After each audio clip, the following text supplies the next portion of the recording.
What's happening, guys? I hope you had a good week. I received a request to provide an explanation of the book of Revelation, so I'm going to attempt to do just that in a video series. I hope you guys find it useful. I'll do my very best to upload at least one video per month on the book of Revelation. We'll see how that goes. Now, these videos are not going to be in-depth exegetical studies on the apocalypse. There are a lot of other places that you can go to get those. I myself will even provide some suggestions on some commentators and writers who I think you'll find helpful. But what I'm going to try to do is focus in on one vision per video and provide the different Christian interpretations about that vision. So for example, in one video, I'll be providing the different views on the 144,000 saints in Revelation chapter 7. In another, I'll discuss the two witnesses in Revelation chapter 11, and so on. Of course, I'll do all of the visions in the order that they are presented in the book, so that it's organized and easy to follow. In this opening video on the series, I'm going to introduce you to the four main schools of thought on the book of Revelation. They are preterism,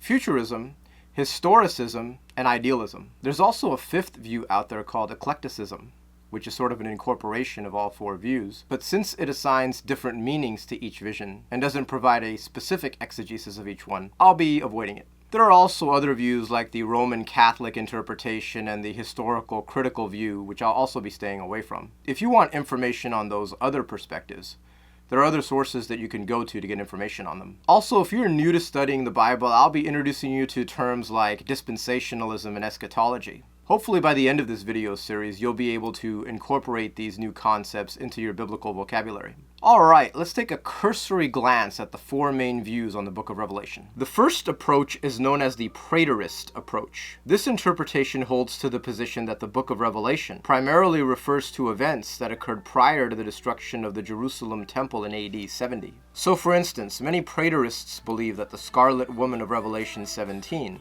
is actually first century apostate Judaism. Yours truly is a moderate preterist. Now I say moderate because there is a system out there known as full preterism or hyper-preterism. Hyper-preterists believe that all of the prophecies of the New Testament, including the second coming, resurrection, and final judgment, have already been fulfilled in the first century. This is of course heresy, and therefore I do not hold to full preterism. The second coming, resurrection, and final judgment are all future events that have not yet happened. One strength of the moderate preterist approach is that the view makes the book of Revelation have a specific meaning for the original audience that heard the message. One criticism that has been levied against preterism is that the book becomes largely irrelevant to the present struggles of the church or to future fulfillment. I'll try to provide meaningful responses to those criticisms in future videos, since I hold to the moderate preterist position. The futurist approach to Revelation regards the visions of chapters 4 through 22 as referring to events that lie in the future, and that will occur primarily immediately prior to Christ's second coming. Many, if not all, dispensationalists are futurists. Futurists would, for example, believe that the 7-year tribulation is a literal future 7-year tribulation prior to Christ's second advent.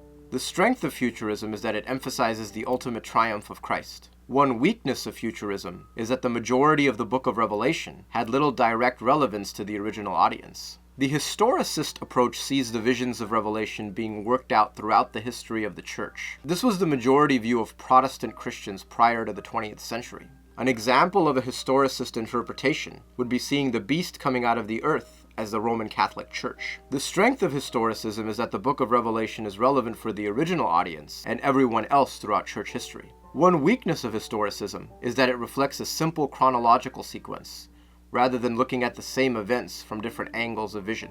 Idealism views the book of Revelation as a portrayal of the church's struggle during the entire period between the first and second comings of Christ. There aren't too many weaknesses in idealism, and many modern idealists would even agree with our dispensationalist brothers and sisters in the belief that there will be a literal Antichrist in the future, prior to Christ's second coming. Well, that's a very brief sketch of the four views. I'll talk about each one a lot more in future videos. I hope you guys like this series. If you like the content here, you can subscribe by clicking on the icon on the bottom right. Then you can hit the bell for notifications. I upload a new video every Saturday. Until next time, God's blessings on your week.